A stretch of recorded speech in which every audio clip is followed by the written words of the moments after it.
And basically that's the story of how I got left alone with 41 children on a remote island.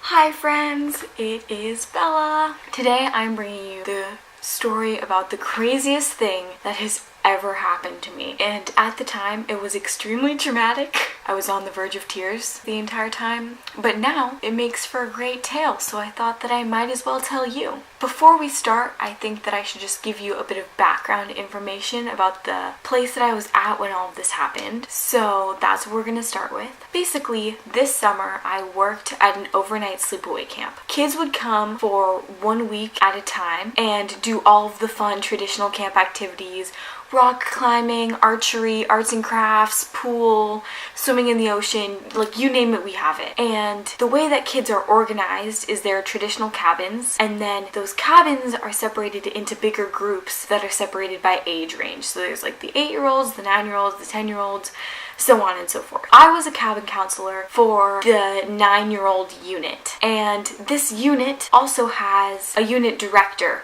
So they're my boss for the summer.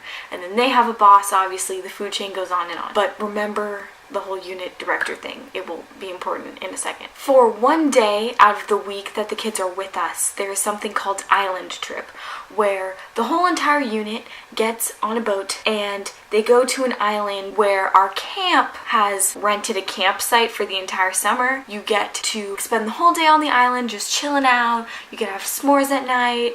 It's tons of fun. It's just a really extended chill out time. There's no scheduled activities. It's a really great bonding experience.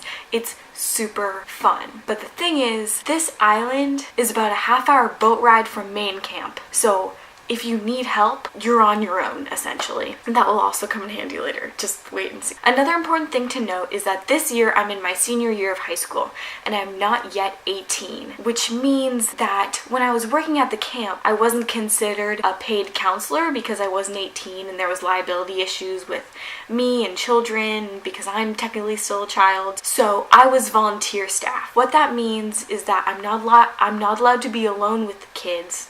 Like, there always has to be someone over 18 with me. Remember that. That is also important. Basically, the incident that I'm about to talk to you about happened on Island Trip, but there's some things leading up to it that you need to know. This event started when all of the counselors for the 9-year-old unit sat down together with our unit director, and we're gonna call him Nick. Now, Nick is this like really young, cool, hip guy, loves to have fun, loves to have a good time, really nice. And he sits down with us and starts talking to us about our upcoming island trip. He goes, "You know what I think we're gonna do, guys? I think we should try and sneak alcohol onto this trip." And I'm like, what?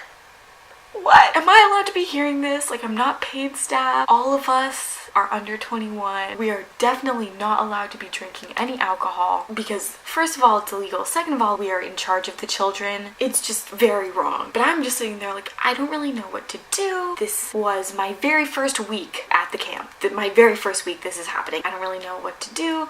I don't really know what to say, so I'm just gonna sit here and pretend like it's all okay. And all the other counselors are really down for the idea, so I just kind of ignore it. And, you know, the meeting goes on and it ends, and finally we're on island trip. All of the counselors are in the kitchen preparing dinner, and one of the female counselors is talking to another female counselor. "Hey, I can't believe that we were able to sneak weed onto the island.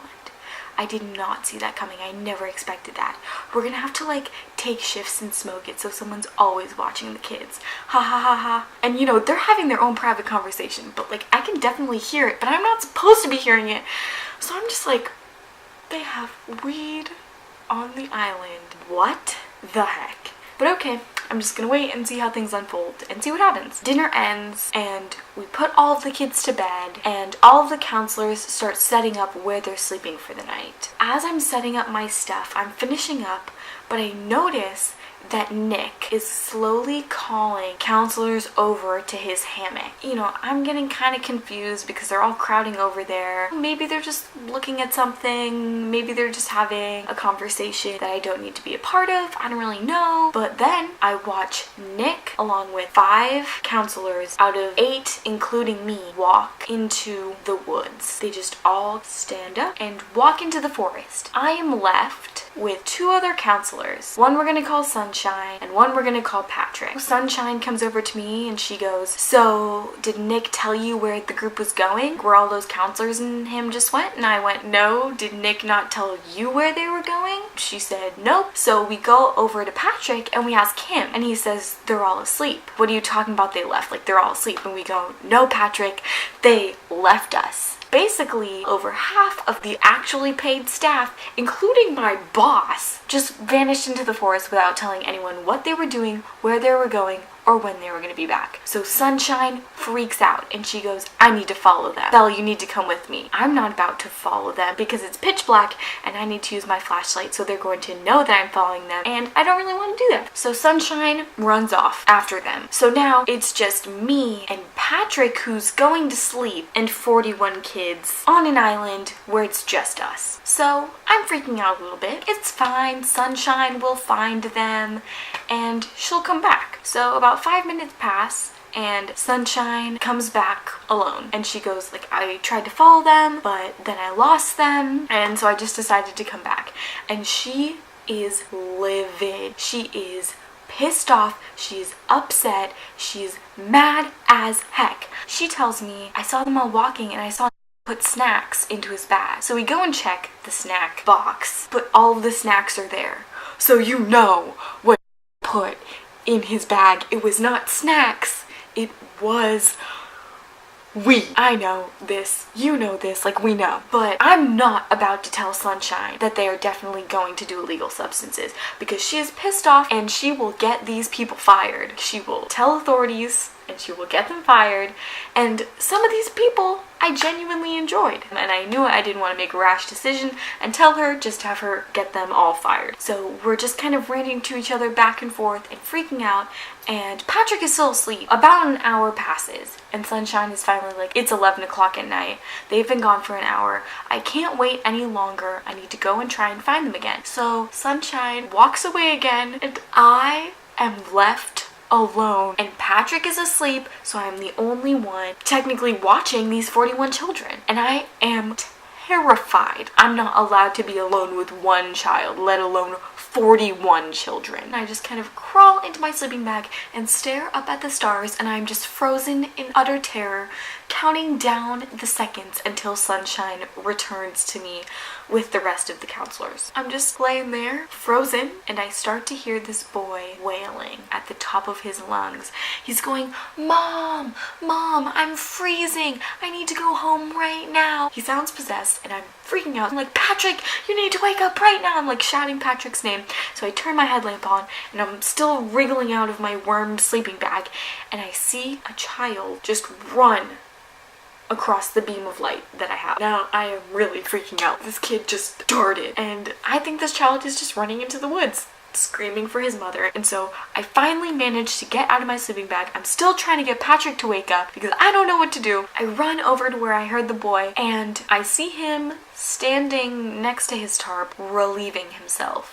So I just kind of stand there in shock waiting for him to finish. And he turns around and I'm like, "Hey buddy, are you okay? Like what's wrong?" He's just like, "No, I'm fine." But I heard someone screaming, like, "Was that you? Do you need your mom?" He's just like, "Nope, I'm fine." I wasn't screaming, like I don't know who was screaming, but it wasn't me. And he just gets back into his sleeping bag, falls asleep. And I'm just stood there like, what happened? What happened? I'm walking back to my sleeping bag and finally Patrick greets me awake and I'm like, "Well, Patrick, it's a little too late to help me, but thank you. Like I just had to deal with a possessed child who peed, but it's fine." You know, I apologize for waking him up and I tell him how scared I am and he's like, "You know what, I understand that, but I'm gonna go back to bed." Okay. I just get back into my sleeping bag and I'm just like, please don't let anything else like that happen again. I probably lay there for another half hour. Sunshine finally comes back and she asks me if I'm okay, if anything happened, and I say yes, something did happen.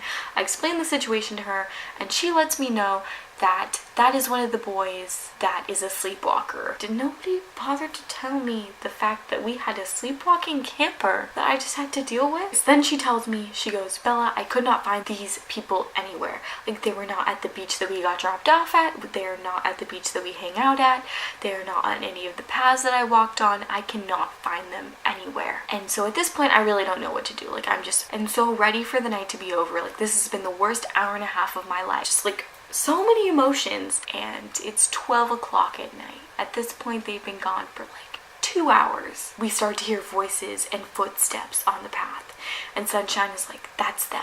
Like, they're coming back. We need to go confront them. I don't know about you, but I'm gonna pretend to be asleep because I don't really want to have to deal with this confrontation right now. So you have fun. I'm just gonna deal with this tomorrow morning. The next morning, I don't want to have to deal with whatever aftermath this incident caused. So I wake up and immediately Sunshine comes over to me and she goes, I talked to Nick. He says that they were having a goal chat. And basically what a goal chat is, a staff member asks another staff member to like be their mentor for the summer, and they set a goal together and work to achieve that. And immediately I know that this goal chat excuse is a bunch of BS. BS. First of all, I know that they're doing illegal substances because I heard them talking about it. Second of all, it's so easy to have a goal chat anywhere. Like, you do not need to leave for 2 hours with everyone all at once. Like, that is just so idiotic. But they're sticking with the goal chat thing, and I'm like, I'm gonna pretend to be oblivious. I don't want to cause more problems, and so I'm just gonna go the whole goal chat thing. We are all cooking breakfast that morning, so all of the counselors are together in the kitchen. Brian, one of the counselors that was in that group, asked me, hey, did anything happen last night when we were gone having our goal chat? And I go, actually, Brian, something did happen. Something with your camper. And so I explained how I had to deal with the sleepwalking and how it was utterly terrifying and how it made me really uncomfortable. Do you want to know what my boss, Nick, had to say about it? He was just like, wow, that sounds like a really great training opportunity. It's your first time here, and I'm really glad that you had this opportunity to grow. I just told you that I was terrified and uncomfortable and worried about the safety of me and my campers, and all you have to say is that you are happy for me and that it's a good training experience. Like, that is so beyond what? Like, what?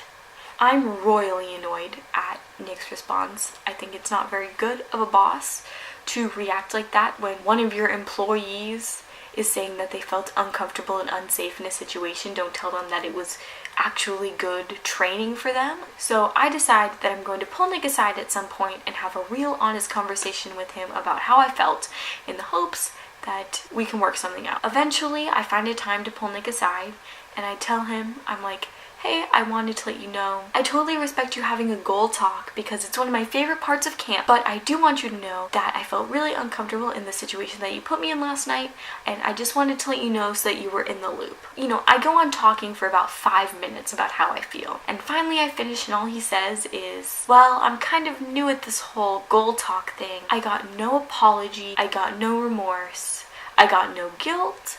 I didn't even get like, and I'm sorry I put you in that situation, it won't happen again. I literally got one BS sentence that supported me in no way. And I just didn't know what to say, so I got up and left because like he said his one sentence and like he had nothing else to say. And for the rest of the week, no one ever mentioned it to me, never talked about it, and I just couldn't believe that someone whose job was to manage all of these kids orchestrated an event to leave counselors without communicating to them and leaving them severely understaffed. But fast forward to the next week, I moved into the 8-year-old group, and my co-counselor for the week was Andy, who is one of the people that left me the very first night that Andy and I are co-counselors. He pulls me aside and he says, Bella, I have to tell you something. It's about last week on our island trip. Finally, an explanation. He spilled the beans. He was like, basically what we did is we walked all the way back to the beach where we got dropped off, and we turned over one of the rowboats, and we all got in it, and we started smoking weed and drinking wine. And every time that you took a sip out of the bottle, you had to compliment somebody in the group, but nobody was complimenting me, and it was really awkward and I really didn't like it, but I was kind of stuck there and I just kind of went with it. And I'm really sorry and I feel really guilty about it. Like, please forgive me. I just kind of went with it. And then after Andy spilled the beans, it was just kind of this de-stressor, this weight that had been lifted off my chest. And Andy ended up being my favorite counselor to work with that summer, so I'm really glad that I did not get him fired. But that's my story. This is my first time like telling a story on this platform. So if I didn't do a very good job, it's a work in progress. But if you want to hear more stories, I have a lot more stories from my time at this camp. So if you want to hear any of my other camp stories, please let me know down below or leave a like on this video. But for now, that is all. Goodbye.